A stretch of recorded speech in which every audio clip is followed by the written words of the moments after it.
राज्यातील सर्व अपात्र लाडक्या बहिणींसाठी खूप मोठी खुशखबर आलेली आहे. ज्या बहिणींची के-वाय-सी बाकी राहिलेली आहे, ज्या बहिणी के-वाय-सी करू शकल्या नाहीत किंवा ज्या बहिणी बाद झालेल्या आहेत, ज्यांचे पैसे रखडलेले आहेत, के-वाय-सी त्यांना करता आली नाही आहे, ज्या अपात्र झाल्या आहेत, त्या सर्व अशा बहिणींनी, अपात्र बहिणींना आणि ज्यांनी के-वाय-सी केली नाही त्यांनासुद्धा, ज्यांची काही कारणास्तव के-वाय-सी झाली नाही किंवा मग त्यांना या योजनेतून बाद केलेलं होतं, अशा सर्व बहिणींना आता त्यांना पुन्हा के-वाय-सी करता येणार आहे आणि त्यांना पुन्हा या लाडक्या बहीण योजनेचा लाभ मिळवता येणार आहे. फक्त त्यासाठी तुम्हाला फक्त एकच अट राहणार आहे की तुम्ही सर्व निकषांमध्ये पात्र असल्या पाहिजेत.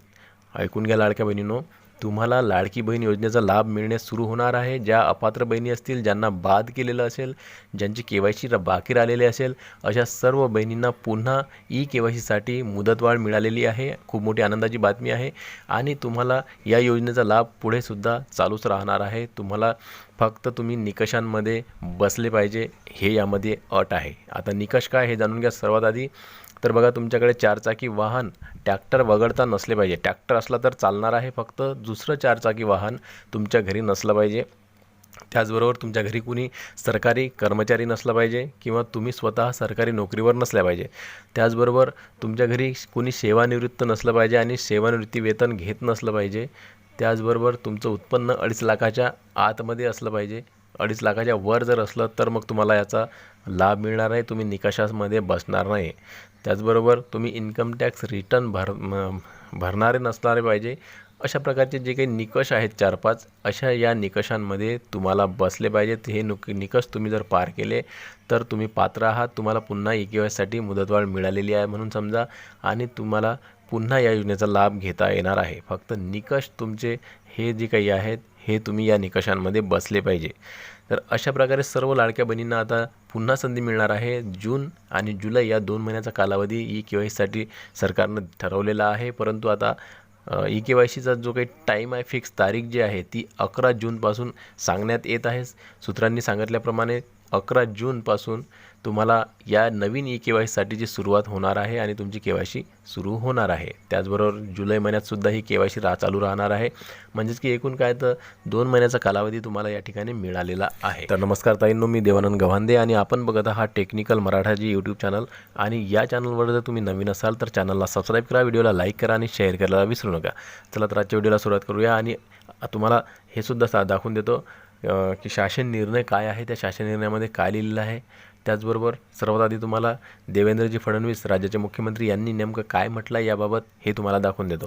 अर्ज करायला सांगितलं होतं आणि कागदपत्रांच्या पूर्ततेला वेळ लागेल म्हणून ही मुभा दिली होती की त्यांनी सेल्फ सर्टिफिकेशन करायचं. म्हणजे त्यांनी जे सांगितलं ते सत्य मानून आपण त्या ठिकाणी त्यांना लाडक्या बहिणीचा लाभ देणं सुरू केलं. पण अर्थातच आपण ज्यावेळी कुठलाही सरकारी पैसा खर्च करतो त्यावेळी त्याचं CAGचं ऑडिट होतं आणि CAGच्या ऑडिटमध्ये निकषांप्रमाणे अर्ज आहेत की नाही याची माहिती द्यावी लागते. आणि म्हणूनच योजना सुरू झाल्यानंतर आपण त्याचं के-वाय-सी सुरू केलं आणि वेगवेगळे जे डेटाबेस होते त्याच्याशी कंपॅरिझन सुरू केलं, ज्याच्यामध्ये इन्कम टॅक्स विभागाकडनं आपण माहिती घेतली. सरकारचे जे काही कर्मचारी आहेत त्यांचं जिथलं पेमेंट होतं त्या पोर्टलमधनं आपण माहिती घेतली. जो काही आपला परिवहन विभाग आहे याच्यामध्ये मोटरची ओनरशिप कोणाकडे आहे, 4 व्हीलरची, याच्या डेटाबेसची माहिती घेतली. रेशन कार्ड याच्या डेटाबेसची माहिती घेतली आणि ही सगळी माहिती आपण ज्यावेळेस कोलेक्ट केली त्यावेळी असं लक्षात आलं की 5 लाख लोक असे आहेत ज्यांच्या घरी सरकारी नोकरी आहे. 14,000 तर पुरुषच निघाले. जवळपास 10 लाख असे निघाले की ज्यांचं उत्पन्न 2.5 लाखापेक्षा जास्तीचं आहे. अशा वेगवेगळ्या डेटाबेसमध्ये जे लोक अपात्र झाले त्यांना आपण अपात्र केलेलं आहे. त्यासोबत आपण हे सांगितलं होतं के-वाय-सी करून घ्या, म्हणजे जे काही माहिती तुम्ही सादर केलेली आहे ती आतापर्यंत सत्य मानण्यात आली, आता त्याचे कागदपत्र द्या.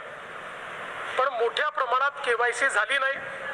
आता एक गोष्ट आपण लक्षात घ्या की ज्यांना अर्ज करता येतो, सेल्फ सर्टिफिकेशन करता येतं, त्यांना KYC करता येत नाही असं मानणं काही योग्य नाही. पण जवळपास 9 महिने सातत्याने पाठपुरावा केल्यानंतरही ज्यांनी KYC केली नाही ते अर्थातच कुठला तरी एखादा निकष पार पाडत नाही म्हणून त्यांनी KYC केली नाही. आणि म्हणून हे जे काही आत्ता या ठिकाणी जवळपास जे काही तुम्ही सांगितलं 60 लाख 80 लाख जो काही आकडा तुम्ही दिलेला असेल, तर ते लोक या योजनेच्या पात्रतेचे निकष हे पूर्ण करताना दिसत नाही. जवळपास 1,70,00,000 महिला, थोडं आकडा कमी अधिक असेल 3-4 हजार, पण 1,70,00,000 महिला ज्या आहेत या निकष पूर्ण पार करतात, त्यांची KYC झालेली आहे. त्यामुळे त्यांना लाडक्या बहिणीचे पैसे मिळतच राहतील.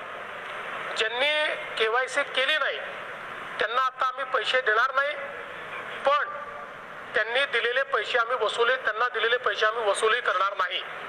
मात्र 14,000 ज्या पुरुषांनी पैसे घेतलेले आहेत त्यांच्याकडनं मात्र पैसे हे वसूल केले जातील. त्यामुळे नीट सायंटिफिक प्रोसेसने या सगळ्या गोष्टी केल्या आहेत. आणि आजही यांच्यापैकी कोणी जर KYC करणार असेल तर आम्ही विंडो ओपन करायला तयार आहोत आणि त्यांना लाभ द्यायला तयार आहोत. आजही ज्यावेळेस आपण जेवढ्या लाडक्या बहिणींना लाभ देतो, देशातल्या कुठल्याही योजनेपेक्षा आजही सर्वात मोठी योजना ही महाराष्ट्राची आहे. आजही देशामध्ये एवढा लाभ 1,70,00,000 कुठलंच राज्य देत नाही जे महाराष्ट्र देत आहे. तर बघा, देवेंद्रजी फडणवीस यांनी स्पष्ट सांगितलेलं आहे की आम्ही आजही त्या बहिणींना लाभ देण्याच्या तयारीत आहोत आणि त्यांना KYCसाठी पुन्हा संधी देणार आहोत. आजही त्या बहिणींना असं जर वाटत असेल की आम्हाला जाणून बुजून या योजनेतून काढलेलं आहे, आमची KYC बाकी राहिलेली आहे, आमची KYC, तर अशा सर्व बहिणींसाठी आता नवीन पोर्टल उपलब्ध करून देण्यात आहोत आणि त्याचबरोबर त्यांची KYC आम्ही करणार आहोत असं त्यांनी सांगितलं. त्याचबरोबर हा शासन निर्णय तुम्ही बघू शकता, यामध्ये सुद्धा लिहिलेला आहे की 3रा नंबरचा मुद्दा बघा, या योजनेअंतर्गत दरवर्षी जून महिन्यापासून 2 महिन्याच्या कालावधीमध्ये म्हणजेच की जून आणि जुलैमध्ये या योजनेतील लाभार्थ्यांनी KYC करणे बंधनकारक राहणार आहे. म्हणजेच की तुम्हाला माहीतच की दरवर्षी ज्या लाभार्थी जे आहेत त्यांची जी KYC आहे ती दरवर्षीच होणार आहे. आणि म्हणूनच आता जून आणि जुलै या 2 महिन्यांमध्येच आपल्याला KYCची तारीख मिळणार आहे. 11 जूनपासून ही जी काही आपली KYC आहे ही सुद्धा सुरुवात होणार आहे. आणि याबाबतची जी माहिती आहे ती सूत्रांकडून मिळालेली आहे. अधिकृत माहिती लवकर मिळेल तसंच आपण व्हिडिओच्या माध्यमातून तुम्हाला सांगणार आहोत. तर व्हिडिओ आवडल्यास लाईक करा. भेटूया पुन्हा नवीन एका व्हिडिओमध्ये. तोपर्यंत जय महाराष्ट्र.